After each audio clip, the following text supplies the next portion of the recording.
আমার মেয়ে চিন্তা ভুল করেছে। তুমি আমাকে ঠকিয়েছো, এখন আমি আমার বাবার সামনে কি মুখ নিয়ে দাঁড়াবো? মা জানতে চায়, আত্মীয় স্বজনরা জানতে চায়, রুমকির কলেজে জানতে চায়, তোমার বাবাও জানতে চায় আমি কি চাকরি করি, না হলে তোমাকে অন্য কোথাও বিয়ে দিয়ে দিবে। আর একটা সামান্য বাসা ভাড়া নিতে গেলেও জিজ্ঞেস করে কি চাকরি করি। আমার তো সত্য জানার অধিকার আছে।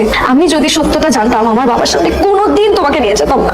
চাকরি করে যে টাকা ইনকাম করতাম এখন আমি সেই টাকা ইনকাম করতেছি। ইনকাম তো করছো, কিন্তু তোমার আইডেন্টিটি কি দাঁড়াচ্ছে? Sir driver. রহমান, একাডেমিক কাগজপত্র তো ঠিকঠাক। আচ্ছা, আপনার রেজাল্ট ভালো, কিন্তু মামা চাচাদের কি অবস্থা? সেই মামা চাচা মানে? নর্মাল জিনিস, এই যুগে এটা বুঝলেন না? আপনার রেজাল্ট যেহেতু ভালো, মামা চাচাদের অবস্থা যদি একটু ভালো হয় তাহলে আমরা সবকিছু মিলিয়ে আপনার জবটাকে কনফার্ম করতাম।